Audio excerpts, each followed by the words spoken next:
We talk a lot about relationships, romantic ones, friendships, family, but the one relationship that determines the quality of every other single relationship in your life barely gets any airtime. And that's the one you have with yourself.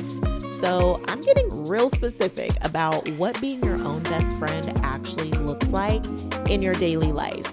Not the cute concept, not the IG carousel worthy version, but the real practiced daily thing. This one is going to make you look at yourself differently in the best way possible. Hey friend, real quick, if you are not subscribed to the Confident and Empowered Women podcast yet, what are we even doing, okay? We are here every single Tuesday and Thursday, and this is not just a podcast. This is a community of women who are done shrinking, settling, done people-pleasing, performing, and putting herself last. This is where we come to remember who we actually are and build a life that reflects her. We are becoming together, friend, and if you're not subscribed yet, let's make today the day. Hey, welcome back. Okay, listen, I'm coming in hot with this one. So as your coach, I got to ask you, how do you treat yourself when things go wrong? Not when everything is going great and you are feeling good and life is flowing. I mean, when it's hard, friend, when you made a mistake, something didn't work out the way you planned, when you're frustrated and you blew up at somebody, maybe you felt disappointed, or you just having one of those days. Somebody cue Monica. What does your inner conversation sound like? Because here is what I know to be true. The relationship you have with yourself is the foundation of every single relationship in your life. How you love yourself is how you will allow others to love you. Okay, friend? Let me rewind that back, okay? How you love yourself is how you will allow others to love you.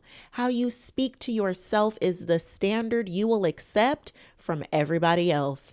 And how you show up for yourself in the hard moments determines whether you can genuinely show up for anyone else. And friend, most women have never even been taught what that relationship actually looks like in practice.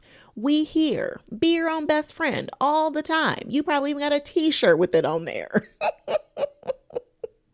But nobody really unpacks what that means on a regular schmegular Tuesday when things are hard and your self-talk is talking down to you faster than Mary J. Blige is singing, I'm going down. You are probably hangry, tired, and you just want someone to show up for you. Well, friend, today I want to be that someone, and I want to show you exactly what showing up for yourself actually looks like, because I practice many of these things every single day, and it has changed the way I feel about me.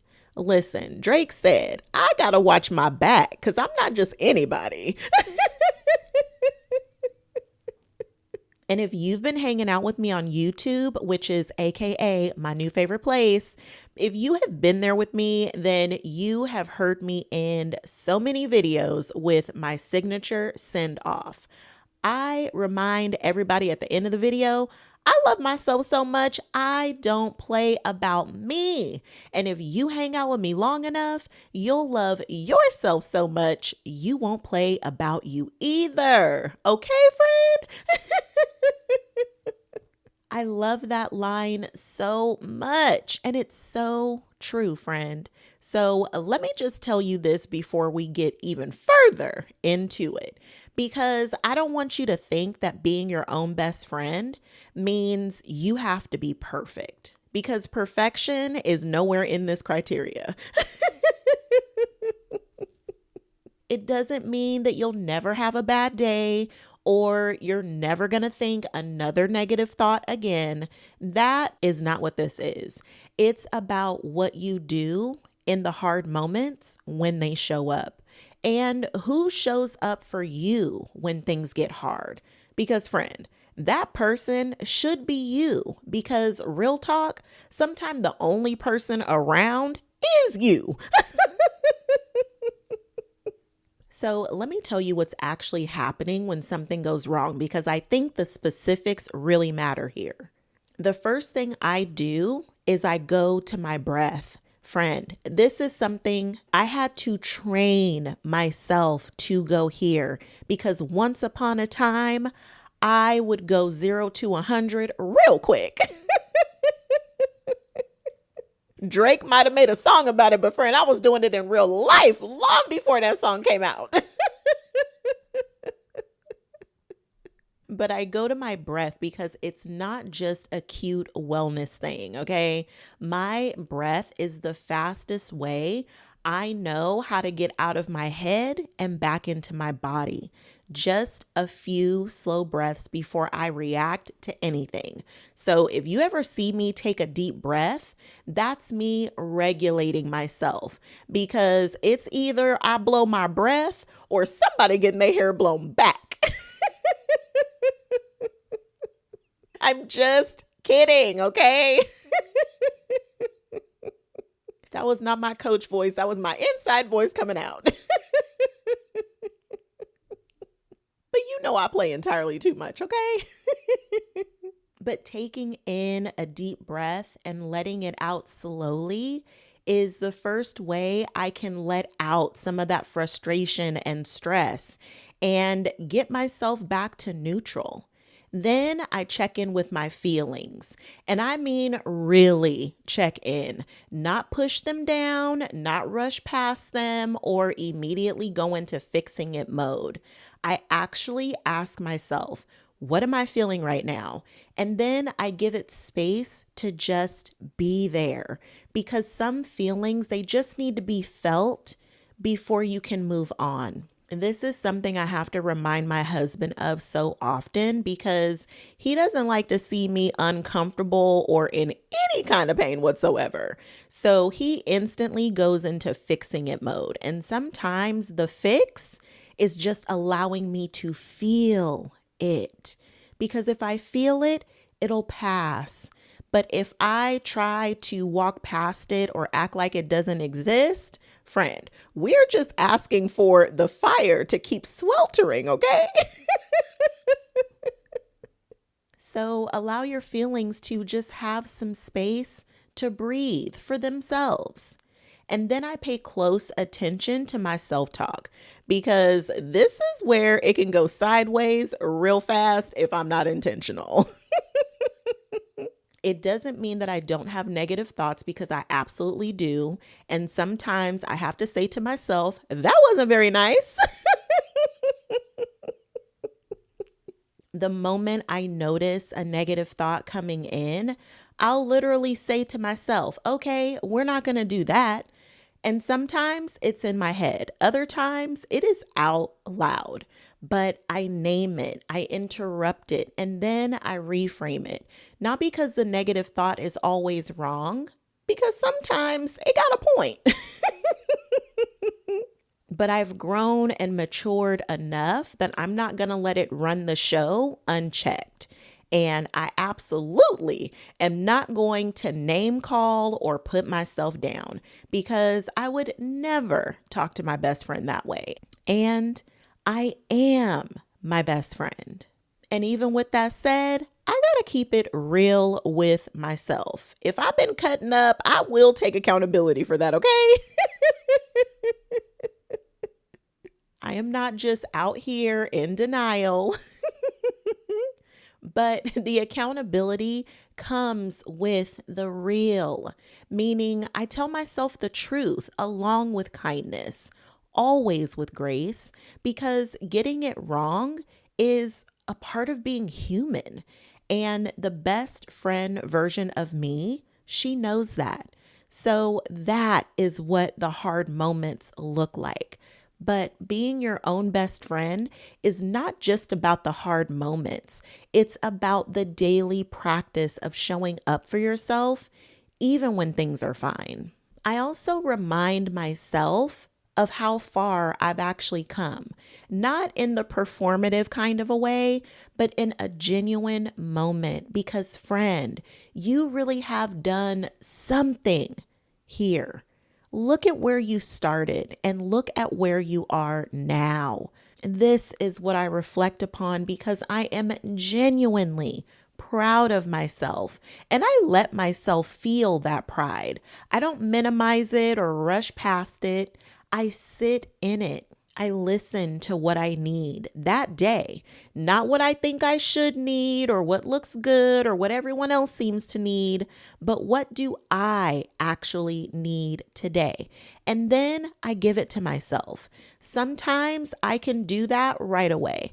Other times I do have to schedule it. But either way, it gets honored because I am on my own calendar. I am a priority in my own life. And friend, this is so important because yes, there are some times when I need a vacation. But that may not be feasible for today. So I would say to myself, okay, vacation isn't in the plans for today, but what can I give myself today where relaxation is the goal?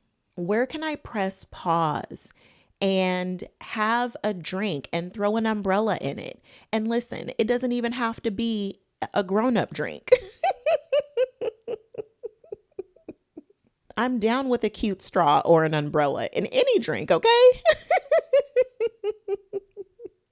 But just be willing to work with yourself. And even if what you need isn't something that you can do within the same day, at least make sure that you are recognizing that need, even if it's on a small scale. That counts too. And friend, this one is so important, okay? Because I have decided I am no longer willing to be uncomfortable so that someone else can be comfortable, okay? Let me say that again. I am no longer willing to be uncomfortable so that someone else can be comfortable. Listen, they should have caught me during my people pleasing season, okay? Because those days is OVA, is over. And that's not selfish. That is self-love. There is a version of me that would have twisted herself inside and out to make everybody else around her okay while she was quietly struggling. That version of me, that thought, that was kindness. What I now know is that was self-abandonment. And your best friend would never ask you to abandon herself for your comfort. And here is a piece of this that I think surprises most people because nobody really talks about this one openly, okay? Because high key, I genuinely enjoy my own company. And I say that not as a flex, but as something I had to actively practice and grow into. Because when I was single for a long time, and friend, I mean a long time, okay? And there were times when I did see myself as lonely until I stopped focusing on who was not there. I then started to focus on who was my family, my kids, my friends, so many people who loved me, and I was genuinely grateful for them. But beyond that, I had me, and me is actually really good company, okay? I'm a pretty dope chick if I must say so myself. And just like I sit here and crack jokes with you, I crack jokes with myself, okay? I laugh at how silly life and people can be sometimes, myself included, okay? I'm not exempt. I have a genuinely good time with myself. And that might sound a little unhinged, but friend, if you cannot have a good time with yourself, how is anybody else supposed to? And here is what being your own best friend looks like.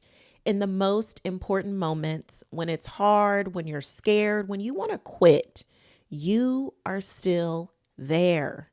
You do not abandon yourself when things get uncomfortable. You show up. You hold your hand. You place your own hand on your heart. You remind yourself of everything God has placed in your heart, and you keep it moving, not because it's easy, but because you believe in yourself enough to keep going. And that is what a best friend does. And you deserve that from yourself every single day, every single opportunity that you have. And listen, if God is not your jam, feel free to insert your own belief there. Just know that everything that was placed in your heart was given to you as your roadmap. And it's time that you follow it, but as your own best friend. Listen, I remember sitting with so much awareness and absolutely nowhere to put it. Like something had cracked open, but I didn't know what to do with what was spilling out. I had all these feelings and none of the clarity. And I kept circling the same questions, wondering why nothing was shifting. And then I started to ask myself more high vibration questions. Not the ones that keep you stuck, but the ones that cause everything to start moving. Not because I had all the answers, okay? Listen, we don't need no Kanye moments up in here. How, Sway? I'm sorry, I played too much. But those elevated questions helped me to finally hear the answers I already had inside me. So if you're in that place right now, that is not a dead end, friend. That is an invitation to ask high value questions. And that is what the woman you're becoming does with a moment like this. She doesn't let it pass. She does something with it. So I will link the main character energy journal prompts for you down in the show notes. They really help you get out of your head into your heart and connected to your own truth. And friend, I think you're ready. Okay, it's our favorite time. You know that time that we all know and love around here. It's time for your self-love two-step. And this one is your best friend two-step. And all I can hear is Brandy singing best friend. So just as a bonus, go ahead, do yourself a favor and add that to your playlist and sing it to yourself, okay? Consider this your pre-work. Step 1, check in with yourself right now. Not later, but right now. What are you feeling today? What do you need? Not what you think you should need, but what do you actually need? Okay, name it and then make a plan to give it to yourself today. Even if it's small, even if it's 5 minutes, you matter enough to be on your own agenda. Step 2, interrupt one unkind thought today. Just one, okay? We're not trying to overhaul your whole brain. In that moment you catch yourself being unkind to you, whether it is in your self-talk, in how you're treating your body, in how you're pushing yourself past your limits, stop. Say it out loud or in your head. We are not doing that. And then reframe it. So what would your best friend say to you right now? Say that instead. And now it's time for your remix, okay? Because the most important relationship is the one you have with yourself.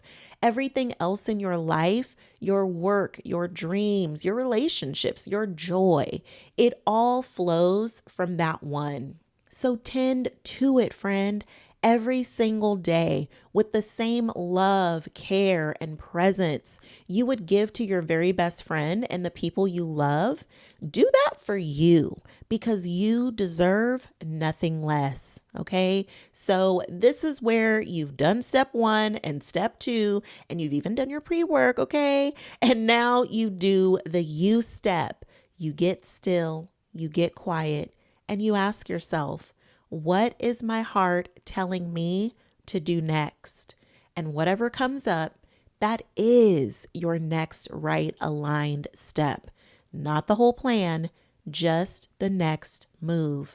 Trust her. She already knows.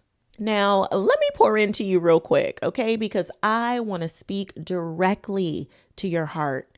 I know you've been the one who's always everyone's person, the one everybody calls, the one who's always showing up, the one who holds it all together. And she's been doing all of that even without anyone really showing up for her in the same way. I see you, and I want you to know you deserve the same love you give so freely to everyone else. Not someday, not when you've earned it, not when the kids is grown and gone, but right now, today, in this season. You know, when my mom made her transition to heaven, before God gave me a new person, I had to be my person. And friend, you are allowed to be your own person, your own safe place, your own soft landing. You are allowed to choose yourself for real, not instead of the people you love, but alongside them. Because a woman who is her own best friend has so much more to give, not because she's selfish, but because she is full and connected to her own wholeness. You are already complete. You lack nothing. And that's all the more reason to be your own best friend. She's been waiting for you to show up for her. Ooh, friend, so good. Now, remember, you are not an extra in anybody else's story. You are the main character of your very own story. So go be her, the one you have been becoming. She's been waiting on you to live out loud. I am cheering for you loud and obnoxiously always. And no matter what comes your way, together we can encourage over everything. Love you, friend, and I will see you in the next episode.